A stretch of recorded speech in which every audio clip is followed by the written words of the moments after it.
Hello students, आप सभी लोगों का ऑनलाइन क्लासेस में स्वागत है। आज हम लोग BA final year paper first के अंतर्गत एंग्लो फ्रेंच कॉन्फ्लिक्ट यानी कि अंग्रेज और फ्रांसीसियों के मध्य जो भी संघर्ष था उसको आज की इस क्लास में हम लोग देखेंगे।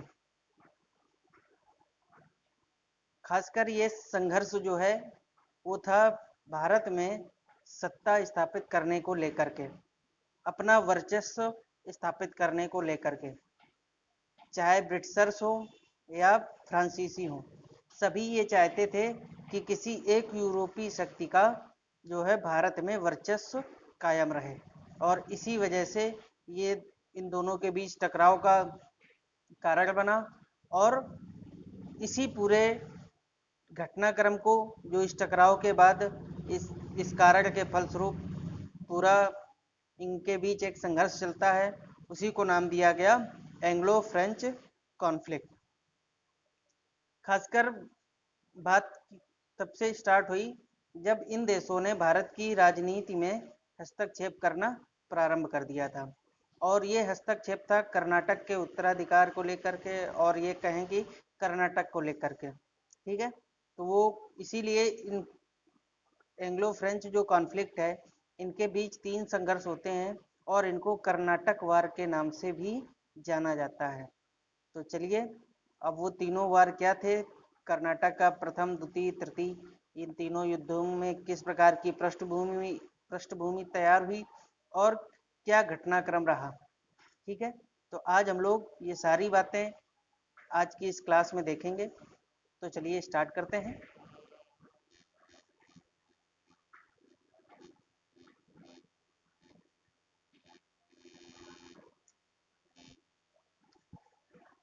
सबसे पहले बात करते हैं प्रथम कर्नाटक युद्ध के बारे में।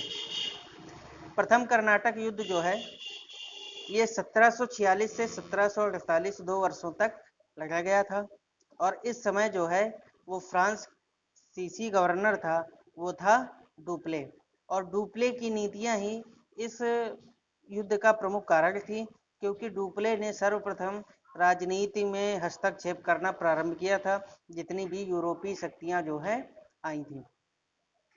और चूंकि यूरोप के देशों में भी फ्रांस और इंग्लैंड का विरोध चलता रहता था, तो वही सारा विरोध हम लोगों को भारत में भी देखने को मिलता है। अब प्रथम कर्नाटक वार के क्या क्या घटनाएं हैं वो हम लोग एक एक करके देख लेते हैं। इसमें पहला पॉइंट है, प्रथम कर्नाटक युद्ध का तात्कालिक कारण कैप्टन बर्नेट द्वारा फ्रांसीसी जहाजों पर अधिकार कर लेना था। ठीक है, ये अंग्रेज कैप्टन था जिसने फ्रांसीसी जहाजों पर अधिकार कर लिया। यह युद्ध ऑस्ट्रिया के उत्तराधिकार, जो कि इंग्लैंड और फ्रांस के बीच यूरोप में लड़ा जा रहा था, उसके परिणाम स्वरूप यहाँ भी इन लोगों के बीच कॉन्फ्लिक्ट जो है संघर्ष पैदा हो गया, और उसी के परिणाम स्वरूप भारत में भी यह युद्ध लड़ा गया। डुप्ले ने, जो कि फ्रांसीसी गवर्नर था, मॉरिशस के फ्रेंच गवर्नर ला बोurdonnaye के सहयोग से फ्रांस के गवर्नर मोर्स को पराजित कर आत्मसमर्पण के लिए बाध्य कर दिया। यानी कि डुप्ले ने क्या कहा कि जब ये संघर्ष शुरू हुआ तो डुप्ले ने मॉरिशस के अपने सहकर्मी, जिसका नाम था ला बोurdonnaye, उसको यहाँ पर आक्रमण करने के लिए बुलाया।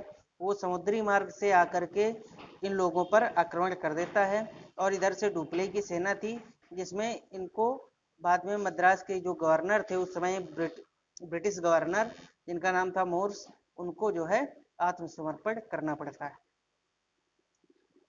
इसके बाद कैप्टन पैराडाइज के नेतृत्व में फ्रांसीसी सेना ने अडयार या सेंट टोमे के युद्ध में महफूज खां के नेतृत्व वाली नवाब अनवरुद्दीन की सेना को पराजित किया।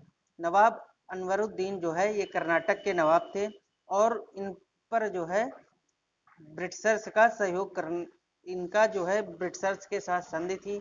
यह ब्रिटिशर्स और नवाब अनवरुद्दीन के बीच समझौता चलता था, जिसकी वजह से ये भी इस युद्ध में कूदे और इन्होंने अपनी एक सेना महफूज खां के नेतृत्व में सेंट टोमे नामक स्थान पर भेज दी थी। ठीक है, तो जिसको कि फ्रांसीसी गवर्नर पैराडाइस के द्वारा पराजित कर दिया गया। अब आप लोग ये याद रखना कि प्रथम कर्नाटक युद्ध जो है इसको सेंट टोमे के युद्ध के नाम से भी जाना जाता है। ठीक है, सीधा क्वेश्चन आता है कि सेंट टोमे युद्ध को अन्य किस नाम से जाना जाता है, तो याद रखना उसको प्रथम कर्नाटक युद्ध के नाम से भी जाना जाता है। बाद में एक्सला-शापल की संधि होती है यूरोप में, और इस संधि के तहत भारत में भी इन दोनों शक्तियों के बीच जो है कॉन्फ्लिक्ट जो है समाप्त हो जाता है। जैसे 1748 में एक्सला-शापल की संधि, ठीक है, से यूरोप में दोनों देशों में युद्ध समाप्त होने से भारत में भी दोनों कंपनियों में युद्ध समाप्त हो गया। इस युद्ध से भारत में फ्रांसीसियों की जो है वो प्रतिष्ठा जो है जरूर बढ़ी।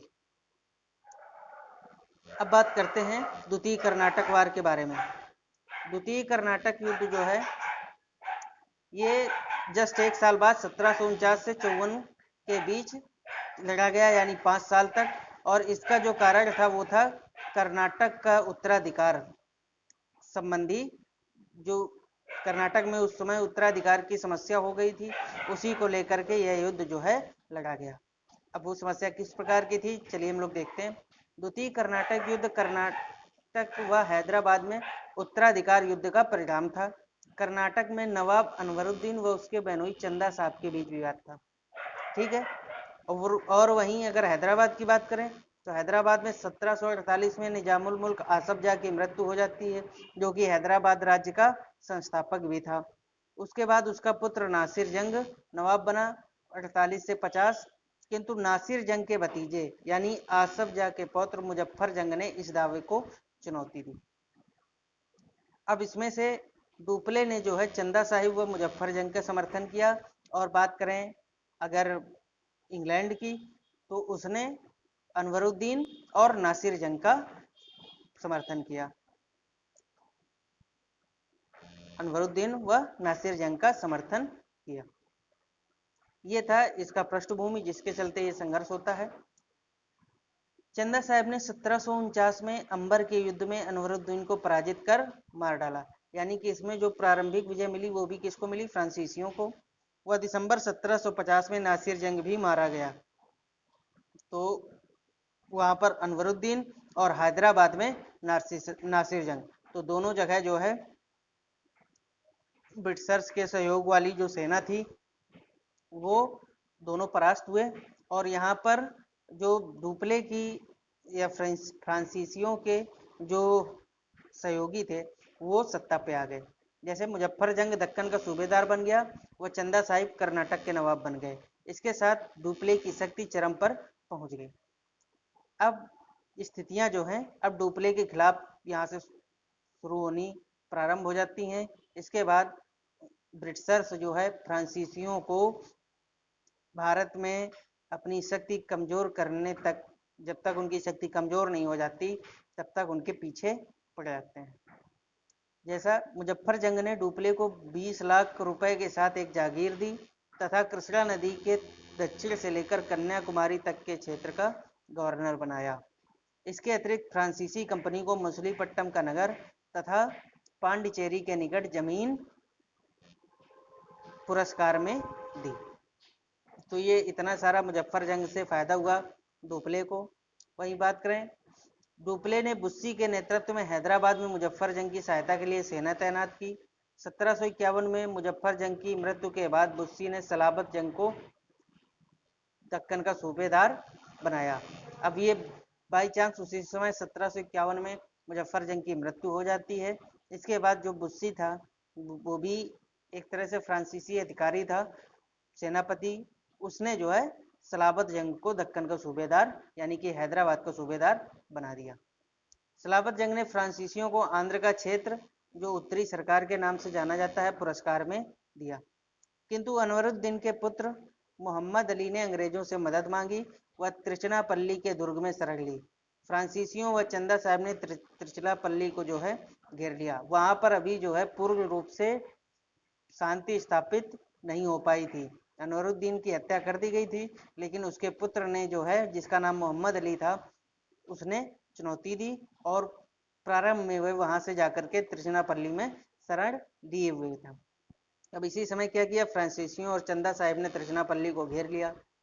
इस समय रॉबर्ट क्लाइव के सुझाव पर अंग्रेजी सेना ने त्रिचनापल्ली पर दबाव कम करने के लिए प्रसिद्ध अर्काट, जो कि कर्नाटक की राजधानी थी, वहां घेरा डाल लिया और उसे जीत लिया। तो ये एक बड़ी बात थी कि फ्रांसीसियों की सेना वहां लगी थी त्रिचनापल्ली में।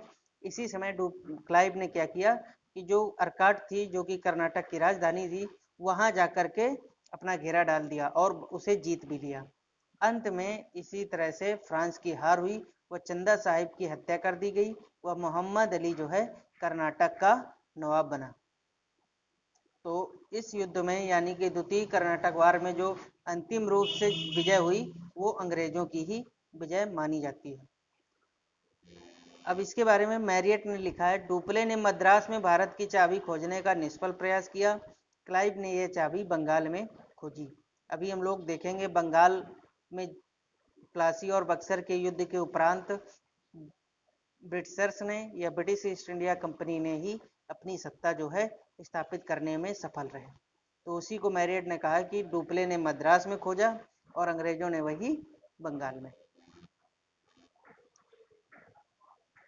इस हार के बाद 1754 में डुप्ले को वापस बुला लिया गया तथा गोडेहू को डुप्ले के स्थान पर भारत में फ्रांसीसी प्रदेशों का गवर्नर बनाया गया।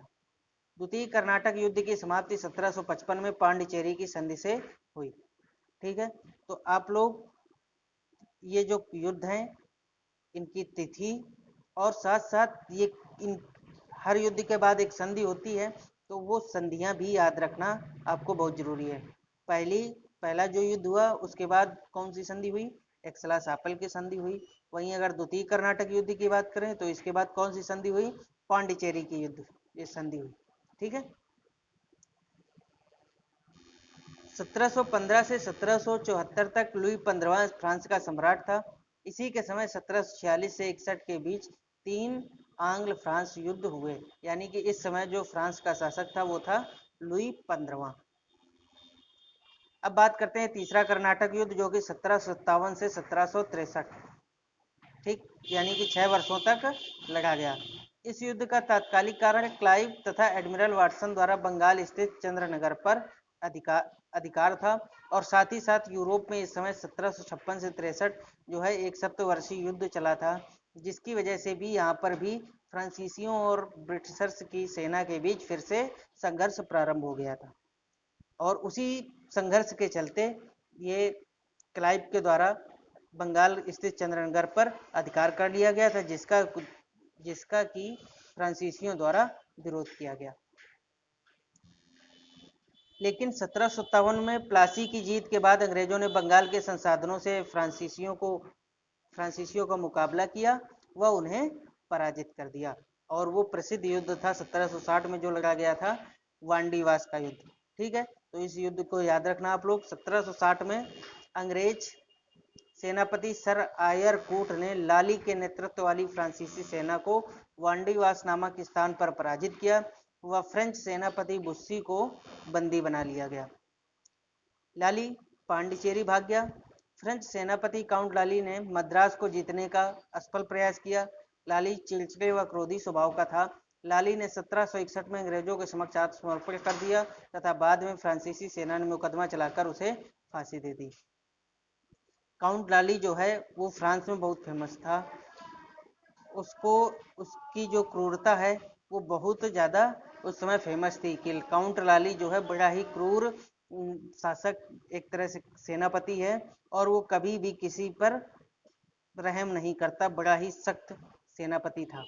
लेकिन उसको इस तृतीय कर्नाटक युद्ध में या तृतीय अंग्रेज फ्रांसीसी युद्ध में उसको परास्त होना पड़ता है और बाद में फ्रांस की सेना ही उस पर मुकदमा चला करके उसे फांसी की सजा दे देती है।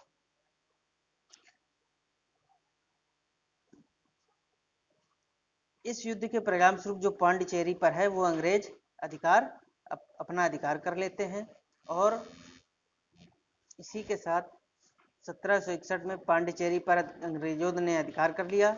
युद्ध के अंत में 1763 में अंग्रेजों ने पांडिचेरी व अन्य कुछ प्रदेश फ्रांसीसियों को लौटा दिया, किंतु वे इनके खिलाफबंदी नहीं कर सकते थे। तीसरे कर्नाटक युद्ध में फ्रांसीसियों की निर्णायक पराजय हुई व भारत में उनकी राजनीतिक महत्वाकांक्षा हमेशा के लिए समाप्त हो गई। ठीक है, तो इन तीन युद्धों के माध्यम से क्या हुआ कि जो अंग्रेजों की शक्ति है वो भारत में समस्त यूरोपीय शक्तियों में सर्वश्रेष्ठ साबित हुई, क्योंकि 1759 में हम लोगों ने देखा था कि बेदरा का युद्ध होता है, जिसमें वो डचों को यहाँ से बाहर निकाल देते हैं, और 1760 में वांडीवास के युद्ध में फ्रांसीसियों की शक्ति को भी कमजोर कर देते हैं। बाद में हालांकि पांडिचेरी फ्रांसीसियों को प्राप्त हो जाता है संधि के चलते। इसी के साथ ब्रिटिशर्स की सत्ता जो है वो भारत में स्थापित होती है।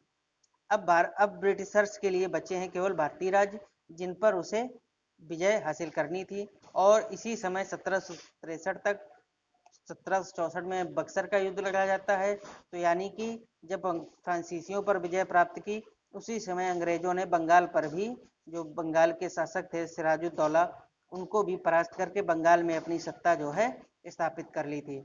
अब उसके लिए बचे थे मराठा और पंजाब, ठीक है, और हैदर अली, टीपू सुल्तान, ये प्रमुख शक्तियां थी भारत की, जिनको अभी हराना बाकी था। तो ये सारे इन लोगों को भी अंततोगत्ता 1857 से पहले इन लोगों ने पूर्णतः परास्त करके पूरे भारत पर अपना कब्जा जो है स्थापित कर लिया। इस पेपर में आपके केवल अंग्रेजों का जो संघर्ष है भारत के खिलाफ, वो किस प्रकार से युद्धों के माध्यम से, अपनी रणनीतियों के माध्यम से भारत में अपनी सत्ता कायम कर लेते हैं, वो सारी चीजें आपकी इस पेपर के माध्यम से पढ़ाई जानी है। ठीक है, अब बात करते हैं फ्रांसीसी कंपनी की असफलता के कारण क्या थे। कारणों की चर्चा करने में पहला पॉइंट है कंपनी पर अत्यधिक सरकारी नियंत्रण व फ्रांसीसी सरकार का असहयोग। ठीक है, तो ये एक प्रमुख कारण था। वहीं ब्रिटिश ईस्ट इंडिया कंपनी की बात करें तो उस पर सरकारी नियंत्रण भी कम था, और इसके साथ साथ वो इस कंपनी का सहयोग भी करते थे। दूसरा, इंग्लैंड की नौसैनिक श्रेष्ठता, जो कि जगजाहिर थी। उस समय इंग्लैंड से बड़ा नौसैनिक श्रेष्ठता में कोई भी देश नहीं था। तो स्पेन ने काफी प्रयास किए थे, बाद में फ्रांस भी अपनी नौसेना बढ़ाने का प्रयास करता है, लेकिन इंग्लैंड की नौसेना के आगे किसी भी यूरोपीय देश की सेना जो है वो कमजोर थी। और उनकी श्रेष्ठता का एक कारण ये भी था कि अंग्रेजों ने बंगाल पर विजय पहले ही प्राप्त कर ली थी, यानी कि 1757 में ही प्लासी का प्रसिद्ध युद्ध लड़ा गया, जिसमें सिराजुद्दौला जो है परास्त हो जाता है। तो बंगाल में ही उनकी पहले से सत्ता स्थापित हो गई थी। तो वहां के संसाधन प्राप्त हो जाने के बाद इनकी शक्ति जो है भारत में और भी ज्यादा अधिक हो गई, और उसी के चलते ये फ्रांसीसियों को परास्त करने में कामयाब रहे। फ्रांसीसी सेनापतियों की तुलना में अंग्रेज सेनापतियों का अधिक कुशल होना, तो ये भी एक बात थी कि जो सेनापति, युद्ध की विजय में बहुत बड़ा रोल होता है सेनापति का। ठीक है, तो जब सेनापति रॉबर्ट क्लाइव जैसा सेनापति, जिसने पूरी ब्रिटिश ईस्ट इंडिया कंपनी की सत्ता जो है भारत में स्थापित करने में सबसे पहला काम उसी ने किया। ठीक है, प्लासी के युद्ध के समय भी उसने, वही गवर्नर था और उसी ने नेतृत्व किया था। इसके बाद वो भारत का गवर्नर जनरल भी बना। ठीक, तो भारत में एक तरह से ये कह सकते हैं कि ब्रिटिश ईस्ट इंडिया कंपनी की जो सत्ता की स्थापना है वो रॉबर्ट क्लाइव के द्वारा ही की गई थी। तो ऐसे सेनापतियों के सामने जो फ्रांसीसी सेनापति थे वो कह सकते हैं कि बौने थे। एक डुबले था जो काफी सक्षम था, लेकिन उसकी एक पराजय के कारण उसको फ्रांसीसी सेना ने अकुशलता या अदूरदर्शिता दिखाते हुए उसको वहां से वापस बुला लिया।